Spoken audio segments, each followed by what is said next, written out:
Welcome back to Building Character, where we figure out how to play as your favorite fictional characters in Dungeons & Dragons. Remember to vote in the poll and like and subscribe for an electric personality. Maybe. Today we're building Blanka from the Street Fighter series. Now, full disclosure here, I wasn't super familiar with his lore, I just thought he was a big green monster whose name means white in Spanish. After doing some research, I now know that Blanka is a big green monster whose name means white in Spanish.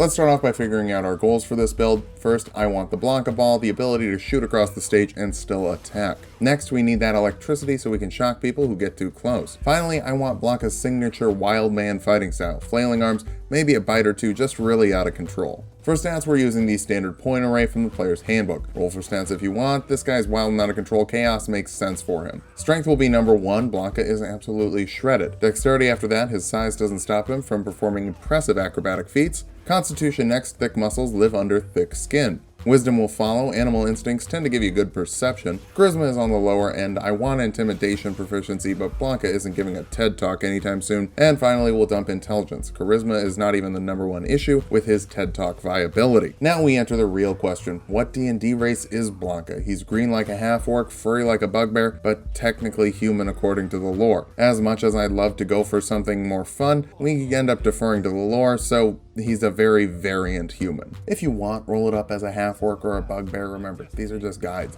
Tulok isn't going to hunt you down for changing them. For your feat, grab the Tavern Brawler for +1 strength or constitution, pick strength. You get proficiency with unarmed attacks and improvised weapons, which deal a minimum of 1d4 damage, and use your strength modifier. After you make an attack with either of those options, you can attempt to grapple as a bonus action for a little throw combo. For your free points, invest in strength and constitution, take acrobatics for your skill of choice, and the Outlander background for athletics and survival skills. We'll kick things off as a barbarian, letting you take 2 skills from their list. Go for perception and intimidation. First level barbarians get unarmored defense, making your AC 10 plus your dexterity and your constitution modifier, which is good because Blanka and Zangief seem to be competing for the least clothed fighter. But barbarians are all about rage, which lets you buff your buffness for a minute as a bonus action. While raging, you get a damage bonus to strength-based attacks, resistance to bludgeoning, piercing, and slashing damage, and you have advantage on all strength checks and saves. Keep in mind this ends early if you don't attack or take damage, so let out your inner animal and rip some people apart. Second level barbarians get to flail even more with reckless attack. This lets you get advantage on your attacks for the round, but it gives the enemy advantage on attacks against you next round. So you might get punished, but you'll probably land a nasty hit first. You also get danger sense, giving you advantage on dex saves against spells and traps you can see. There's some risk taking and risk aversion this level. Barbarians are fun. Third level barbarians can pick a primal path, and the path of the Storm Herald lets you pick an environment to draw power from. It's options on top of options. Take the sea environment for some electrical power. You get a storm aura while you're raging. This extends 10 feet from your person, and with it you can force a dexterity save of 8 plus your proficiency bonus and constitution modifier on 1 creature in the area, dealing 1d6 lightning damage on a failed save. This damage increases as you level up, and you can deal it every turn you're raging as a bonus action, as if the enemies needed a better reason to keep their distance. Fourth level barbarians can grab a feat. The Charger feat lets you make an attack or shove attempt as a bonus action after dashing. The attack deals an extra 5 damage and the shove pushes 10 feet instead of 5. For flavor, say that you're diving at them in a cannonball, your DM will be cool with it, probably. 5th level barbarians get fast movement, giving you a 10-foot speed boost while you're unarmored. So your Blanka ball now has a 100-foot range. That's perfect. You also get an extra attack, letting you attack twice on your action. Keep in mind this only applies to the attack action, not your bonus attack action from Charger. However, this doesn't use your bonus action, letting you still shock people. 6th level storm barbarians get a storm soul. For you, this translates to resistance from lightning damage, water breathing, and a swimming speed of 30 feet. Fighting games don't have water levels, thank God, but if they did, you can bet Blanka would be ready for it. 7th level barbarians get feral instincts, giving you advantage on initiative rolls. You can also ignore the effects of being surprised by entering a rage as your first option in combat, which, yeah, you should be doing that anyway. This pretty much guarantees you'll get that first hit bonus, which technically means nothing in D&D, but it's still good. 8th level barbarians get an ability score improvement, and constitution is an important score for you. It's HP, it's AC, and it's lightning, so I'd invest in that. 9th level barbarians get brutal critical, letting you roll an extra damage die when you land a critical hit. This makes reckless attacks all the more important as it doubles your chance to land a decisive hit.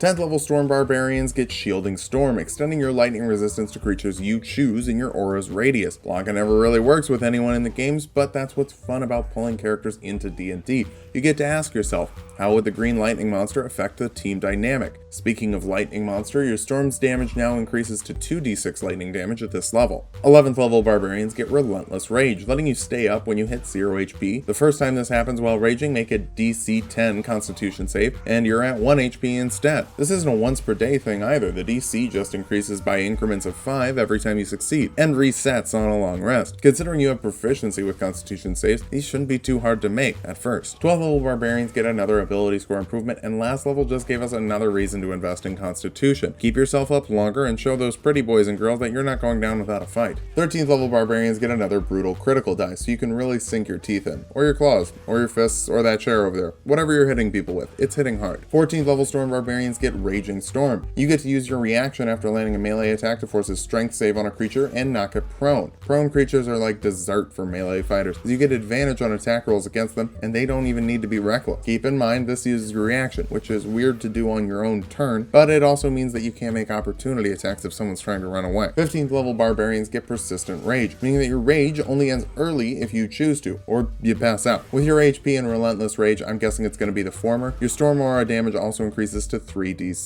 16th level Barbarians get another ability score improvement. Let's cap that Constitution, or at least temporarily cap it. No spoilers for future levels, but this is actually going to go higher. 17th level Barbarians get a third brutal critical die, and it's kind of sad that we're using D4s for this, so improvise a weapon or tweak the build to use them all. I won't tell anyone. 18th level Barbarians get Indomitable Might, meaning that if you rolled lower than your strength score on a strength check, you can just use the strength score. That means at this level, your minimum for an athletics check is 23, which is good, but will make it crazy good in the last 2 levels. 19th level Barbarians get their last ability score improvement, kind of, so raise that strength score for more damage and a minimum of 25 on your athletics checks. Who knew an electrical accident could be so good for your core? Our capstone is the 20th level of Barbarian, making you a Primal Champion. This increases your strength and Constitution scores by 4 each. If that wasn't enough, you have unlimited rages, and your Storm Aura damage is now 4d6. Now that we've hit level 20, let's figure out how viable this build is. First, you're a hell of a tank. You've likely got over 250 HP, you resist physical and lightning damage, and you have an AC of 19. Your damage is also consistent with a plus 12 modifier to hit, advantage to hit, and plus 10 damage per hit, not counting the 4d6 lightning damage. Finally, you're mobile with extra speed, great jump distance, and the charge of feet to reward you for dashing. For weaknesses, you do have consistent damage, but it could also be consistently higher. Tavern Brawler is pretty underpowered. 1d4 is as low as it gets for a Barbarian. Break character and pick up a weapon, it's honestly just not worth it. That feat and the charge of feet also stop you from maximizing your strength modifier and leveling up your dex. Sure, this is a little more specialized, but it's not optimized, if that makes sense. Finally, with an aura of 10 feet and arms that only stretch 5, you're going to be at a serious disadvantage against ranged enemies. That is, until you close the distance with a Blanka ball. Dive in, slash around, and light everyone up. Just remember, while Street Fighter Tournament doesn't allow you to use weapons, there aren't any rules in the wild, so use any weapons you like. I'd recommend a hammer, but Lightning Hammer Man is another build, so get a little more creative probably.